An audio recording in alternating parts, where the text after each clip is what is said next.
نبی پاک صلی اللہ علیہ وسلم کی حدیث ہے مسلم میں طبرانی میں، حضور نے فرمایا آؤ میں تمہیں پچھلے زمانے کے ایک ایماندار نوخیز ولی اللہ کی بات سناؤں۔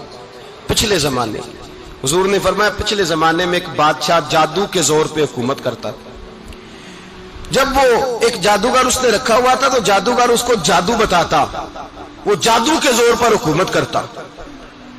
جادوگر بوڑھا ہو گیا تو کہنے لگا بادشاہ کوئی نوجوان میرے پاس بھیج دے، اب میں بوڑھا ہو گیا ہوں، میرا پتہ کوئی نہیں کب مر جاؤں۔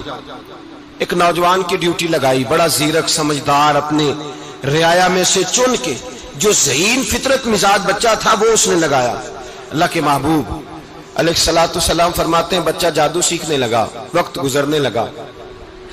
بچہ جب جادو سیکھنے جاتا تو رستے میں ایک راہب بھی تھا جو انجیل جانتا تھا، وہ اللہ اللہ سکھاتا، لوگوں کو حضرت عیسیٰ علیہ السلام کی تعلیمات سے آگاہ کرتا۔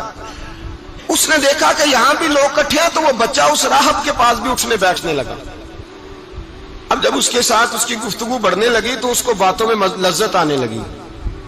اس نے راہب نے پوچھا کہ تو کون ہے اور کس طرح سے آیا ہے، کیا تیرا معاملہ ہے؟ اس نے کہا جی میں جادو سیکھنے جاتا ہوں، آپ کی باتیں مجھے بڑی اچھی لگتی ہیں۔ اس نے کہا دین سیکھ، جادو سیکھنے والے کافر ہو جاتے ہیں، قرآن و حدیث سیکھنے والوں کو اللہ کامل ایمان عطا فرماتا ہے۔ فرمایا یہ سیکھ۔ بچہ بیٹھنے لگا، اس کے پاس آنے لگا، باتیں دل میں گھر کرنے لگی۔ ایک وقت آیا کہ مسلمان ہو گیا، اور مسلمان کیسے ہوا؟ بچہ کہتا ہے میں تجربہ کر کے ہوا، اب میں تھوڑا سا وقت جادوگر کے پاس بھی جاتا اور باقی سارا وقت وہاں بیٹھتا۔ میں ایک دن جا رہا تھا تو رستے میں ازدہا تھا، بہت بڑا سانپ تھا، رستہ روک کے کھڑا تھا۔ یہ حضور نے بیان کی حدیث۔ نبی پاک صلی اللہ علیہ وسلم فرماتے ہیں بچہ کہتا ہے کہ رستے کے اندر سانپ ہے، رستے بند ہے، لوگ چھتوں درختوں پہ چڑھے ہیں، راش ہے۔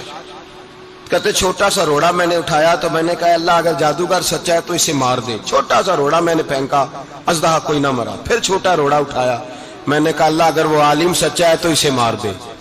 اب جب میں نے روڑا مارا تو ازدہا مر گیا۔ میرے اندر سے گواہی آئی نہیں دین کی باتیں سچی ہیں، نہیں قرآن کی باتیں اسلام سمجھانے کے لیے عرض کر رہا ہوں، اگرچہ اس دور میں انجیل تھی۔ اللہ رسول کی باتیں اچھی ہیں۔ کہتے میں مسلمان ہو گیا، اب میں نے راہب کے پاس ہی رہنا شروع کر دیا، جادوگر کے پاس چھوڑ دیا۔ اس بچے نے آنا، بادشاہ پوچھتا کہاں زیادہ وقت گزارتے ہو تو وہ بات گول کر دیتا۔ وقت تیزی سے بڑھنے لگا، اللہ نے اس نوجوان میں طاقت پیدا کر دی۔ اب وہ اس کے اندر نا اللہ نے توانائی روحانیت پیدا کر دی، ابھی جوان ہے، 14-15 سال عمر ہے۔ اللہ نے اب جو بیمار بھی آتا وہ دعا کرتا تو اللہ صحت عطا کر دیتا، جو بھی آتا۔ بادشاہ کا ایک درباری تھا، بادشاہ کو پنکھا جلتا تھا، وہ اندھا ہو گیا، کوئی ایسی تکلیف آئی کہ نابینا ہو گیا، بڑے علاج کرائے شفا نہیں ہوئی۔ کسی نے اس بچے کا پتہ بتایا کانوں میں، اس کے پاس گیا تو بچہ کہنے لگا شفا تو ہو جائے گی پر کلمہ پڑھنا پڑے گا، مسلمان ہونا پڑے گا، جس پیغمبر کا میں غلام ہوں تجھے بھی بننا پڑے گا، دین پہ عمل کرنا پڑے گا، اللہ شفا دیتا ہے۔ اس نے کہا تو مجھے کلمہ پڑھا، مجھے شفا دے، میں تیار ہوں۔ اس نے کہا شفا تو اللہ دیتا ہے۔ اس نے اللہ تبارک و تعالیٰ کا ذکر کر کے دعا مانگی، یہ مسلم شریف میں حدیث ہے، طبرانی میں موجود ہے۔ اللہ نے اسے شفا دی، اس نے کلمہ پڑھنا شروع کر دیا۔ یہاں ایک نقطہ لکھا ہے ہمارے علماء نے، کہتے ہیں جب اللہ ولایت عطا کرتا ہے نا تو یہ سفید بالوں والے کا حصہ نہیں ہوتی۔ اگر جوانی میں کوئی آدمی توبہ کر کے تصوف کے راستے پہ چلتا ہے تو سب سے زیادہ ولایت اللہ اسے عطا فرماتا ہے، سب سے زیادہ ولایت اس کے پاس ہوتی ہے۔ ابھی اس کے بال کالے ہیں، چڑھتی جوانی ہے، دعا کی تو اللہ نے، اور حدیث پاک میں موجود ہے کوڑے آتے تو شفا یاب ہو جاتے، اندھے آتے تو شفا یاب، برس والے آتے تو اللہ سے دے۔ جوان ہے، بادشاہ کے پاس وہ واپس گیا، وہ جو آدمی جس کی آنکھیں ٹھیک ہوئی تھی۔ بادشاہ نے پوچھا کہ کیسے شفا ملی؟ تو کہنے لگا میرے رب نے شفا دی ہے۔ بادشاہ سجدے کراتا تھا، اپنے آپ کو منواتا تھا، معاذ اللہ، کہنے لگا میرے علاوہ کون رب ہے؟ اس نے کہا وہی رب ہے جس نے تجھے پیدا کیا ہے، اور وہی رب ہے جس نے مجھے اندھے کو آنکھیں دی ہیں، وہی ہے میرا مالک۔ کہا اچھا تو مجھے نہیں مانتا؟ کہا نہیں میں اپنے رب کو مانتا ہوں۔ بادشاہ نے اسے سزا دی، ستایا، اس نے بچے کا پتہ بتایا، پھر بچے کو بلا کے ستایا تو اس راہب کا پتہ بتایا، راہب بھی قتل ہو گیا، نابینا بھی قتل ہو گیا۔ بادشاہ نے کہا سپاہیوں سے اس بچے کو لے جاؤ اور پہاڑ کی چوٹی پہ جا کے نیچے پھینکو تاکہ مر جائے. بچہ پہاڑ کی چوٹی پہ گیا تو ہاتھ اٹھا کے کہنے لگا یا اللہ میرے لیے نہیں اپنے لیے، میرے لیے نہیں اپنے لیے انہیں اپنی قدرت کے جلوے دکھا. میرے لیے نہیں، اللہ کے بندے اپنی جان بچانے کی دعائیں نہیں مانگتے، اپنے لیے انہیں اپنی قدرت کے جلوے دکھا. یہ دعا مانگی، جتنے لوگ ساتھ آئے تھے وہ سارے زمین پہ گرے اور سب مر گئے، پہاڑ سے گر کے مر گئے. بچہ واپس سیدھا بادشاہ کے پاس کہنے لگا لو بھائی میرے رب نے مجھے بچا لیا ہے. جوان کا ایمان دیکھو، میرے رب نے مجھے، بولو میرے اللہ نے مجھے ایمان کی گواہی دے رہا ہے، میں بچ گیا ہوں، تو جھوٹا ہے میرا رب سچا ہے. اس نے کہا لے جاؤ اس کو دریا میں، کشتی میں بٹھاؤ، بیچ دریا کے جا کے دھکا دے دو. بیٹھے کشتی میں، دریا کے بیچ گئے، اور جب جا کے وہاں اس کو دھکا دینے لگے تو اس نے کہا اللہ میرے لیے نہیں اپنے لیے انہیں اپنی قدرت کے جلوے دکھا. بس ایک طوفان سا آیا، جتنے سپاہی ساتھ آئے تھے ڈوب کے مر گئے.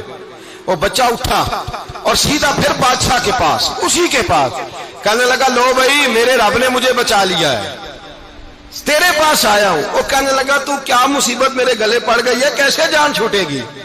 تو بچہ کہنے لگا اگر تو مجھے باندھے درخت کے ساتھ اور سارے ملک کو بلائے، لوگوں کو اکٹھا کرے، پھر تو مجھے تیر مارنا، میں تجھے بتاؤں گا کیسے مارنا ہے، میں مر جاؤں گا.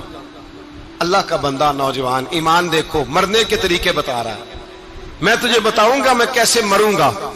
یہ بات کہی، بادشاہ نے سارا مجمع جمع کیا، ملک سارا باہر آ گیا، درخت کے ساتھ باندھ دیا. کہنے لگا بھائی لوگوں یہ مجھے مارنا چاہتا تھا، مار نہیں سکا، اب میں اسے بتانے لگا ہوں کہ میں کیسے مروں گا.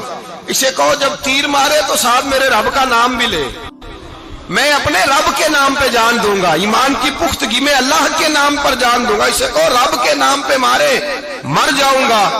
بادشاہ نے اللہ کہہ کے تیر مارا، پیشانی میں لگا، بچے کی روح پرواز کر گئی. جتنا مجمع کھڑا تھا سارا کلمہ پڑھ کے مسلمان ہو گئے، سارے مسلمان ہو گئے سارے. میرے رسول پاک سید عالم صلی اللہ علیہ وسلم نے نوجوانوں کو بتایا جب تمہارے اندر ایمان کی قوت آئے گی تو اللہ تمہاری مدد کرے. فرمایا وہ نوخیز ولی تھا، ابھی جوان رانا تھا، ابھی اس کی پیشانی پر جوانی کے آثار تھے، لیکن اس نے اللہ کو راضی کیا، رب کریم کو راضی.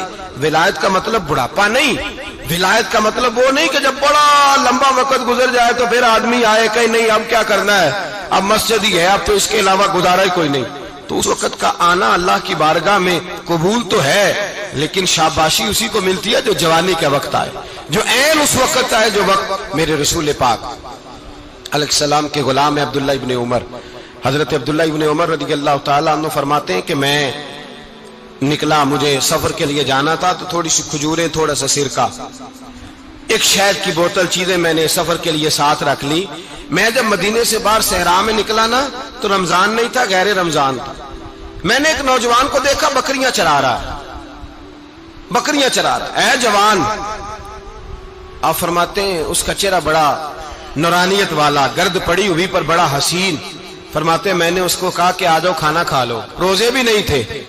کہنے لگا نہیں میں نے روزہ رکھا ہوا ہے. فرماتے ہیں میں نے کہا پتہ کروں کہ نیرا نیک ہی ہے کہ پرہیزگار بھی ہے. نیک وہ ہوتا ہے جو نماز پڑھے روزہ رکھے، پرہیزگار وہ ہوتا ہے جو گناہ سے بچے، وہ پرہیزگار ہوتا ہے. کہا پتہ کروں پرہیزگار بھی ہے کہ نہیں. کہتے میں قریب گیا تو میں نے جا کے اس کو کہا بھائی تیری بکریاں بڑی پیاری ہیں، میرا دل کرتا ہے کہ بکری مجھے دے دو. کہتے وہ جوان، غربت بھی، پریشانی بھی، پر دامان توکل کی یہ خوبی ہے کہ اس پر پابند لگے ہوتے ہیں، دھبے نہیں ہوتے. غربت ہے. کہا جناب ایک بکری دے دو. آنے لگا جناب بکریاں میری نہیں، بکریوں کا مالک کوئی اور ہے.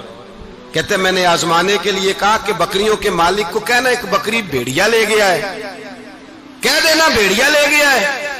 تو کہتے اس نے میری طرف دیکھا، گرد سے اس کے بال لٹے ہوئے، آنکھوں میں روشنی، چہرے پہ اطمینان، لب و لہجے میں ایمان کی طاقت. نوجوان کہنے لگا حضور بکریوں کے مالک کو تو کہہ دوں گا بھیڑیا لے گیا ہے، جب عرش کا مالک پوچھے گا تو کیا جواب دوں گا، اللہ کو کیا جواب دوں گا. کہتے ہیں میں کانپنے لگا اس کی بات سن کے. واپس آیا، جو کام نکلا تھا وہ چھوڑا، واپس لوٹ آیا. میں نے پتا کیا کس کا غلام ہے، پتا چلا فلاں آدمی کا ہے. کہتے میں نے پہلے غلام خریدا، پھر پتا کیا تیرے پاس بکریاں کتنی ہیں، اس نے کہا 400.